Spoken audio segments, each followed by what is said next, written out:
오늘 이 시간 우리에게 주시는 하나님의 말씀 역대상 12장 1절로부터 7절에 있는 말씀이 되겠습니다. 역대상 12장 1절로부터 7절에 있는 말씀 한 목소리로 합독하시겠습니다. 다윗이 기스의 아들 사울로 말미암아 시글락에 숨어 있을 때에 그에게 와서 싸움을 도운 용사 중 든 자가 있었으니 그들은 활을 가지며 좌우손을 놀려 물매도 던지며 화살도 쏘는 자요 베냐민 지파 사울의 동족인데 그 이름은 이러하니라. 그 우두머리는 아히에셀이요 그 다음은 요아스이니 기브아 사람 스마아의 두 아들이요 또 아스마웻의 아들 여시엘과 벨렛과 또 브라가와 아나돗 사람 예후와 기브온 사람 곧 30명 중에 용사요 30명의 우두머리가 된 이스마야이며 또 예레미야와 야하시엘과 요하난과 그데라 사람 요사밧과 엘루세와 여리못과 부아랴와 스마랴와 하룹 사람 스바랴와 고라 사람들 엘가나와 이시야와 아사렐과 요에셀과 야소부암이며 그돌 사람 여로함의 아들 요엘라와 스바랴더라. 아멘.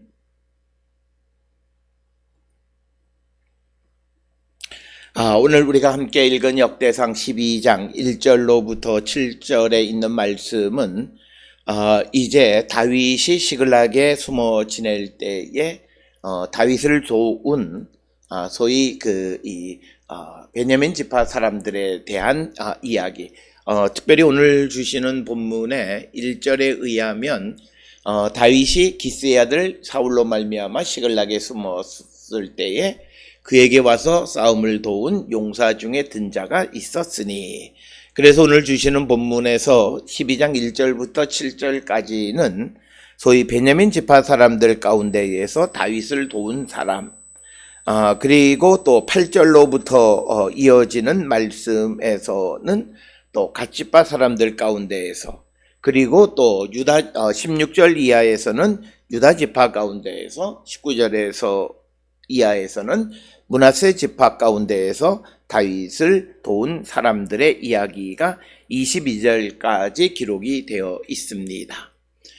따라서 오늘 주시는 본문의 말씀은 바로 그 역대상 12장의 첫 부분으로서 오늘 주시는 본문의 말씀은 소위 베냐민 지파 사람들 가운데에서 다윗이 어려움에 처해 있을 때에 다윗을 도운 사람들에 대한 명단이 오늘 주시는 7절까지의 말씀이 되겠습니다.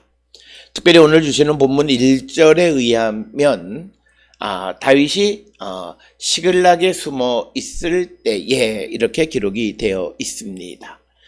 우리가 잘 아는 이 시글락은 가자에서 남동쪽으로 한 32km 정도 떨어져 있는 오늘날의 텔 에시쉐리야라고 하는 그런 곳이 되겠고, 가자 남동쪽에 위치하고 있기 때문에 이 시글락은 우리가 잘 알다시피 블레셋 사람들의 그 영향력 아래에 속해 있던 그런 지역이 되겠습니다.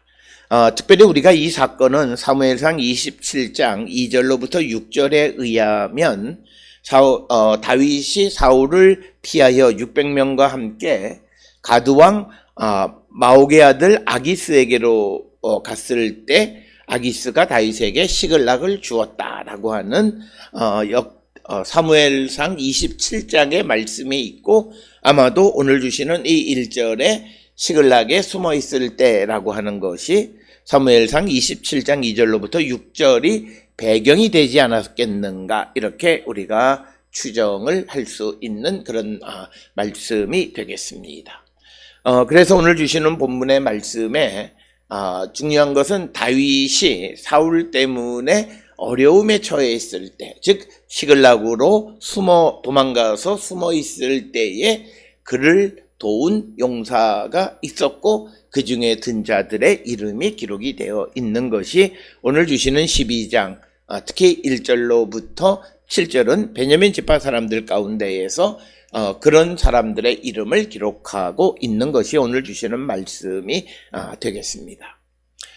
특별히 오늘 주시는 본문에서 이렇게 베냐민 지파 사람들 그리고 이어지는 유다 지파 사람 그리고 레위인들 그리고 제사장들 이런 사람들 다윗을 도운 사람들의 이름을 나열하는 것 중 하나는 이런 그 역대상 12장에 나와 있는 이야기는 구약성경 다른 곳에서는 우리가 찾아볼 수 없습니다. 그래서 이 주시는 말씀을 통해서 우리에게 강조하는 것은 다윗은 이스라엘 전체에 강력한 지지를 받고 있는 사람이다라고 하는 것을 강조하는 그런 말씀이다라고 하는 것을 우리가 이해할 수 있습니다. 그래서 다윗이 어려움에 처해 있음에도 불구하고 그 다윗을 도운 이가 있었다. 그런데 여기서 우리가 중요한 것은 이제 분명하게 그 역대상 11장으로부터 등장하는 것은 이제 그 다윗은 하나님이 선택한 사람 그리고 사울은 하나님께서 이제 무시하시고 하나님이 버린 카드입니다. 따라서 하나님이 선택한 자는 그가 어떤 처지에 있든지 간에 하나님은 그 어려운 처지에서 그를 구원하기 위한 그런 도움의 손길들을 하나님께서 준비해 주신다라고 하는 겁니다. 특별히 오늘 주시는 본문 2절에도 기록이 되어 있습니다만 이제 이 다윗을 돕는 베냐민 지파 사람은 사울과 하물며 동족이다라고 하는 것입니다. 그럼에도 불구하고 그들이 다윗을 도왔다라고 하는 것은 물론 사울 시대가 매우 어려웠고 사울의 밑에서 이 베냐민 지파 다윗을 도운 사람들이 굉장히 그 편안한 삶을 살기가 어려웠기 때문이기도 하지만 무엇보다도 우리가 여기서 중요한 것은 하나님이 선택해서 하나님이 어떤 사명을 맡겨준 사람들에게는 우리가 상상할 수 없는 그런 상황 속에서 그를 도우시고 그에게 주어진 사명을 잘 감당할 수 있도록 하나님께서 도움의 손길을 주신다라고 하는 것이 오늘 주시는 말씀이고 그래서 다윗은 철저하게 그의 능력이나 재능에 의해서가 아니라 하나님의 도우심과 먼저는 하나님의 섭리, 하나님의 도우심 그리고 하나님의 성취하심으로 그에 맡겨진 일을 잘 감당했다라고 하는 것이 역대기 역사에서 보여주는 것이다라고 하는 것입니다. 그래서 이제 그에게 와서 싸움을 도운 용사 중에 든 자들은 어떤 사람이 있었느냐 그것에 대해서 2절에 자세하게 설명하는데 활을 가지고 좌우손을 놀려 물매도 던지고 화살도 쏘는 자요 베냐민 지파 사울의 동족인데 그 이름은 이러하니라. 그래서 2절 이하 3절로부터는 명단을 제시해 주고 있습니다.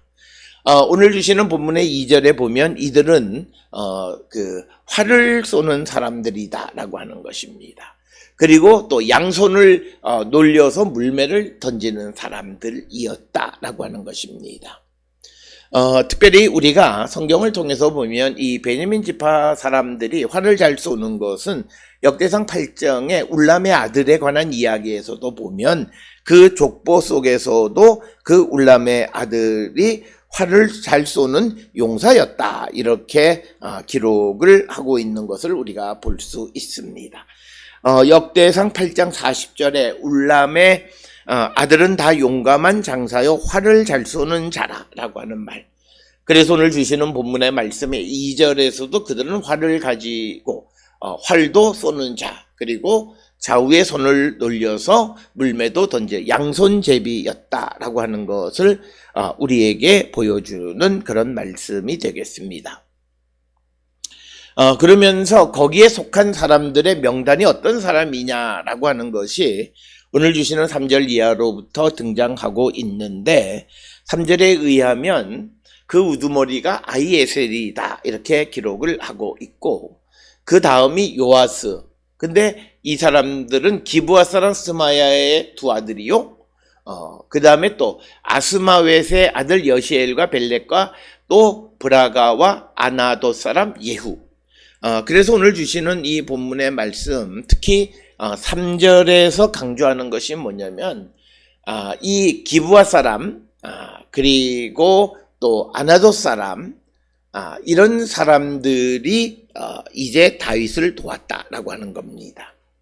특별히 오늘 주시는 이 본문에서 기브아라고 하는 것은 우리가 정확하게 어디인지는 잘 알 수 없지만 대부분 텔렐풀 이렇게 이야기하고, 그 다음에 등장하는 또 아나돗이라고 하는 곳은 어디인지 이것도 역시 정하기가 어렵지만, 대체적으로 이 아나돗은 예루살렘 북쪽 한 4.8km 정도 떨어진 곳에 위치하고 있는 그런 지역. 그러니까 주로 예루살렘 주변에 있는 그런 베냐민 지파 사람들.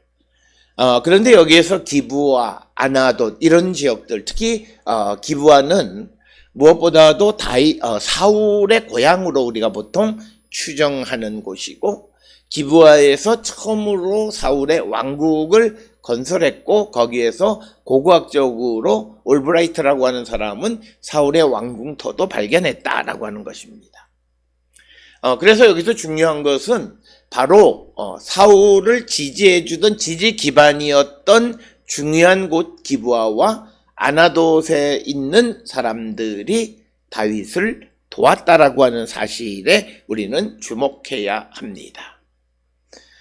그래서 오늘 주시는 본문의 말씀에 아히에셀, 그 다음에 요아스, 이 사람들은 스마야의 두 아들이고, 또 이 아스마웻의 아들인 여시엘, 벨렛, 브라가, 그 다음에 아나돗 사람 예후, 이런 자들이 전부 다 다윗에게로 와서 싸움을 도운 용사 가운데에 있는 자들이었다, 이렇게 설명하고 있습니다. 또 이어지는 4절에 의하면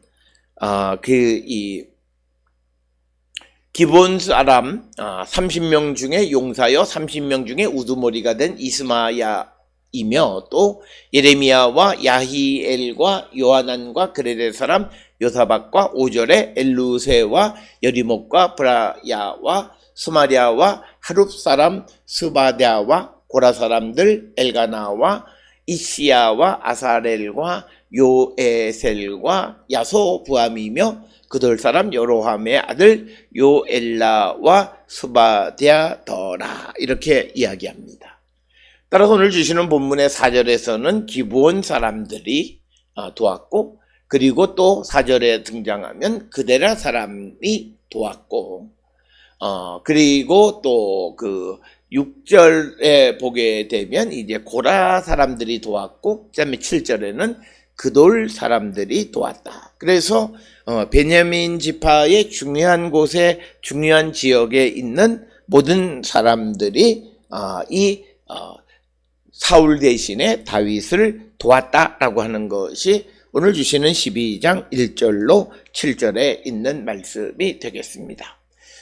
오늘 우리가 주시는 3절부터 7절까지 등장하는 사람들의 이름을 조금 다른 관점에서 우리가 살펴보면, 이 사람들의 이름을 우리가 분석해서 보면 전부 다 소위 여호와의 이름이나 또는 특성이 이름에 포함되어져 있는 소위 테오포릭 네임, 즉 여호와의 이름이나 여호와의 속성을 포함하고 있는 이름, 그런 이름들로 구성되어 있고, 그런 이름을 가지고 있다라고 하는 것은 적어도 그의 부모들이 그 아이에게 이름을 지어줄 당시에 여호와 하나님에 대한 믿음을 가지고 있었다라고 하는 거죠. 이것은 마치 예를 들어서 오늘날 어떤 아이의 이름이 예손이다 그러면, 예수님의 손으로 해서 예손이다 그러면 그 아이의 믿음이 어떤지는 정확하게 알 수는 없지만 적어도 그 아이에게 예손이라고 하는 이름을 줄 때 당시에 부모의 믿음은 예수를 믿는 사람이었다라고 우리가 추정하는 것은 합리적인 거예요. 그런데 후에 그 아들이 계속 그 신앙을 계승했는지, 아니면 신앙을 멈췄는지 그건 우리가 정확하게 알 수는 없어요. 그러나 중요한 것은 그 부모들의 신앙은 우리가 알 수 있다라고 하는 거죠.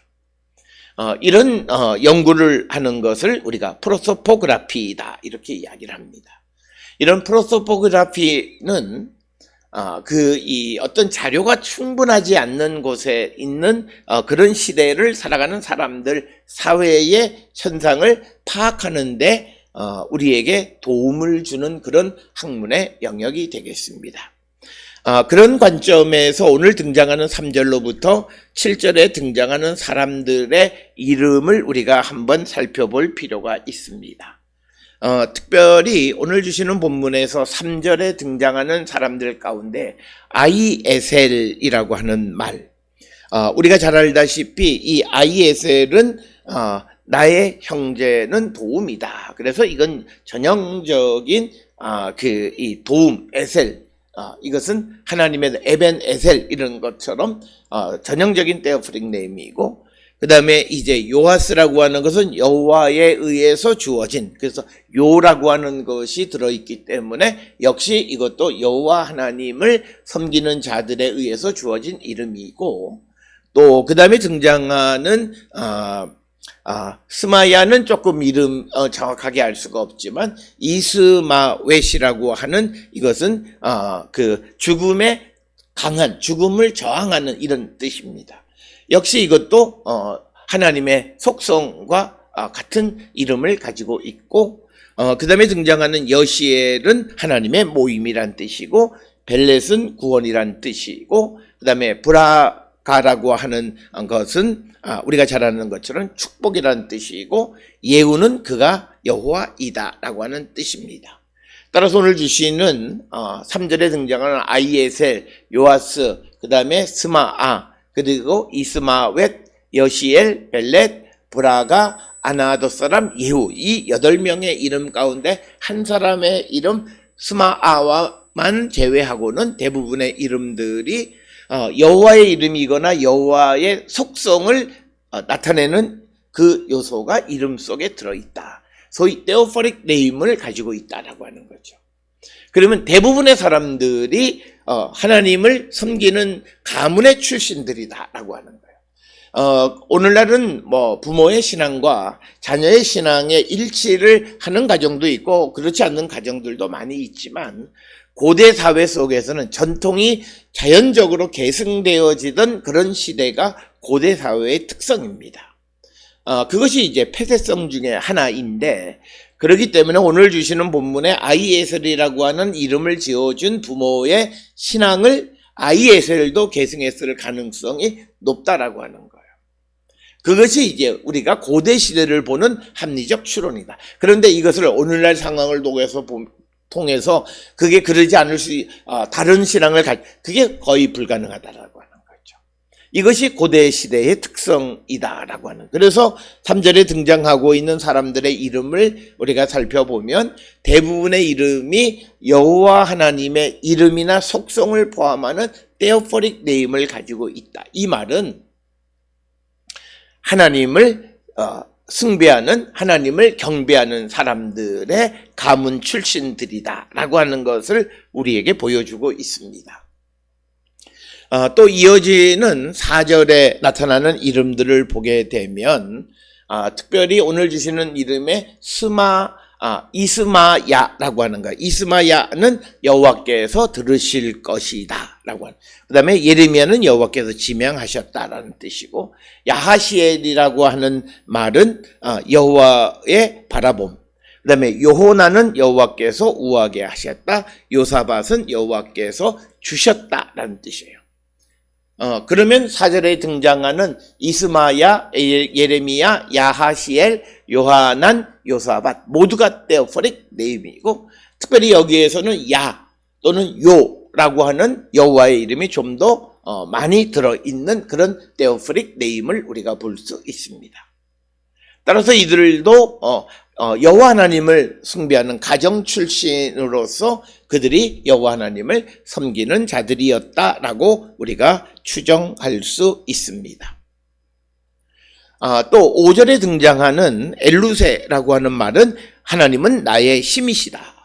라고 하는 그런 뜻이고, 그 다음에 여리못이라고 하는 것은 그는 지존자이다. 이것은 하나님을 나타내는 것이고, 부하랴라고 하는 건 여호와는 주인이시다. 스마랴는 여호와께서 지키셨다. 소바랴는 여호와께서 심판하셨다.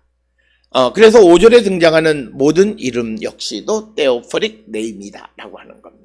즉 마찬가지로 5절에 등장하는 엘루세, 여리못, 부하랴, 스마랴, 그리고 스바랴 역시도 여호와 하나님을 섬기는 가정 출신으로서 그가 하나님에 대한 믿음을 가지고 있을 확률이 높은 그런 사람들이다 라고 추정을 할 수 있다라고 하는 겁니다. 그 다음에 또 등장하는 6절에 엘가나라고 하는 이름은 여호와께서 창조하셨다 혹은 여호와께서 소유하셨다라고 하는 뜻이고, 이시야는 여호와께서 빌려주실 것이다. 아살렐이라고 하는 것은 하나님이 도우셨다. 그 다음에 요에셀이라고 하는 것은 여호와는 도움이다. 여호와 에셀 도움. 그 다음에 야소부함은 백성이 돌아올 것이다. 백성을 돌아오게 하는 것은 여호와 하나님의 주권입니다. 따라서 오늘 주시는 이 본문들을 통해서 우리에게 보여주는 것은 역시 6절에 등장하는 엘가나, 이시야, 아살렐, 요에셀, 야소부함 모두가 테오포릭 네임이다 라고 하는 것입니다. 그 다음에 이제 또 마지막 우리가 7절에 등장하는 이름 여로함, 자비를 보여주시는, 즉 여로함이라고 하는 것은 여호와께서 자비를 보여주시기 때문에 역시 하나님의 속성을 가지고 있고, 요엘라는 그가 도움이 되기를, 하나님의 속성, 그리고 스바랴는 여호와께서 주셨다라고 하는 뜻입니다.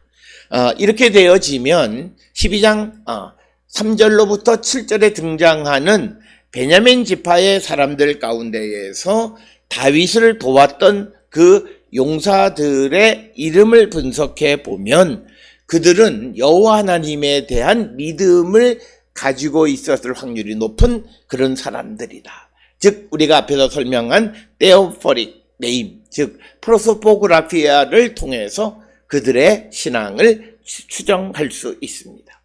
그래서 여기서 굉장히 중요한 포인트는 딱 하나입니다. 오늘 주시는 본문의 2절에 보면 우리가 놓쳐서는 안 되는 건 베냐민 지파 사울의 동족이라고 하는 거예요. 그러니까 이들은 베냐민 지파 사람들로서 지금 사울의 동족인데 그 동족을 돕지 아니하고 다윗을 도왔다는 거예요. 여기서 우리에게 보여주는 것은 혈연을 따라가지 아니하고 신앙을 따라 살아갔던 사람들의 모습이 베냐민 지파 사람들 가운데에서 용사들의 모습에서 그것을 찾아볼 수 있습니다. 만약에 이 사람들이 혈연을 따라갔으면 자연히 사울을 돕는 것이 맞습니다. 그러나 그들이 동족인 사울을 돕지 않았던 것은 여러 가지 이유가 있을 수 있을 거예요. 아마 이 사울 밑에서 그들이 살아가는 것이 매우 고통스러웠기 때문에 어쩔 수 없이 다윗을 선택했다, 이렇게 우리가 상황적으로 설명을 얼마든지 할 수 있지만, 특별히 우리가 이 안에서 신앙적인 관점을 찾아보려면 참가한 사람들의 이름을 찾아보면 한 사람을 제외하고는 전부 다 테오포릭 네임을, 즉 여호와 하나님에 대한 신앙을 가진 가정에서 태어나서 그 신앙을 계승했을 확률이 높은 그런 사람들이 다윗을 도왔다라고 하는 것입니다. 그래서 오늘 주시는 이 본문을 통해서 우리가 끄집어낼 수 있는 메시지는, 믿음 안에 있는 사람들은 혈연을 따라가는 것이 아니라 신앙을 따라 움직인다라고 하는 겁니다. 우리가 고대로 가면 갈수록 더 혈연 중심적인 사회입니다. 그래서 모든 것을 결정할 때 혈연 중심적으로 집단적으로 결정하지만, 그러나 여기에 신앙이라고 하는 것이 결부되어지면 신앙적 결단을 요구합니다. 바로 이것이 바울이 로마서에서 말한 이면적 유대인과 표면적 유대인을 이야기하는 거죠. 혈연적 유대인이냐 신앙적 공동체로서의 유대인이냐. 성경에서 우리에게 강조하는 것은 혈연적 공동체보다는 신앙적 공동체를 강조하는데, 오늘 주시는 12장 1절로 7절에 베냐민 지파 사람들 가운데에서 다윗을 도운 사람들은 피를 따라, 동족을 지지해주는 피를 따라 움직이지 아니하고 신앙을 따라. 왜냐하면 우리가 알다시피 다윗은 하나님이 선택한 자이고 사울은 하나님이 버린 카드입니다.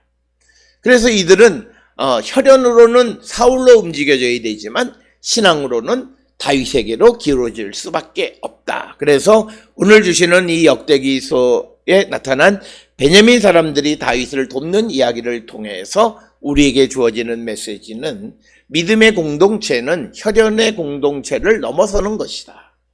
즉 혈연의 한계를 넘어서는 것이 믿음의 공동체이고, 이것은 사도 바울에게 있어서 매우 중요한 것이고, 이것이 나중에 이방 선교에게까지로 확장되어지고, 오늘 우리가 예수 그리스도를 믿음으로 말미암아 우리가 아브라함의 후손이 되어진 것과 같은 이치이다라고 하는 것입니다.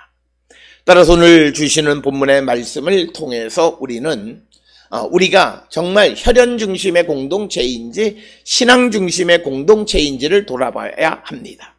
예수님께서도 누가 내 어머니고 내 형제냐, 아버지의 뜻대로 행하는 자라고 하는 말씀을 통해서 주님을 믿고 따르고 주의 뜻을 이루는 신앙 공동체를 혈연 공동체보다 훨씬 더 중요하게 여기신 것을 우리는 보게 됩니다.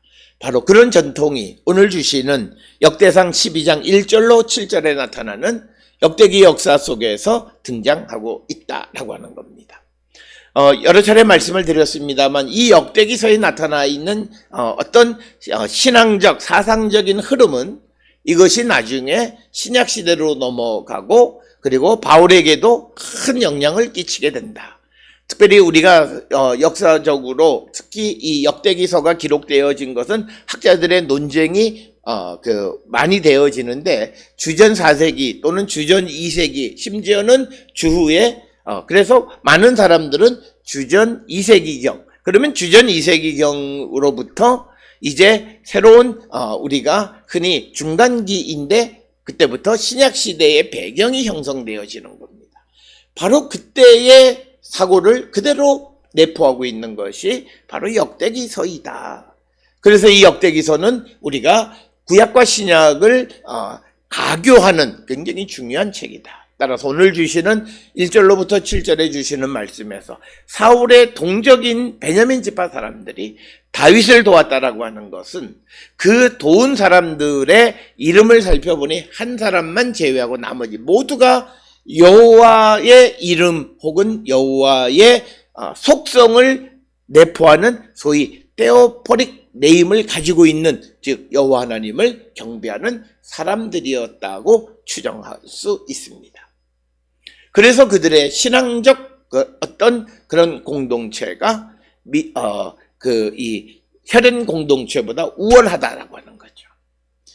우리의 믿음이 점점 더 성장하면 혈연을 넘어서는 믿음의 공동체가 형성되어야 합니다. 이것이 성경이 우리에게 보여주는 공동체입니다. 그런데 많은 사람들이 신앙 공동체 속에서 가족, 혈연 공동체의 문제로 고민하는, 그걸 넘어설 수 있어야 됩니다. 그거를 무조건 버리라라고 하는 것이 아니라 그것을 극복할 수 있는 그런 능력을 갖춘 자들이 되어야 한다라고 하는 그런 의미가 되겠습니다.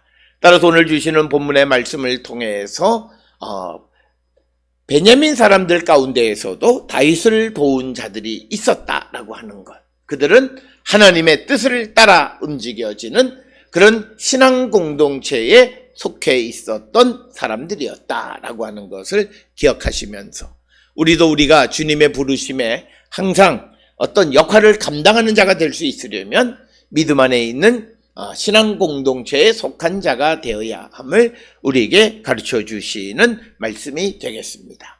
오늘 주시는 본문을 통해 우리의 신앙을 다시 한번 성찰하는 우리 모두가 될 수 있기를 주의 이름으로 축원합니다.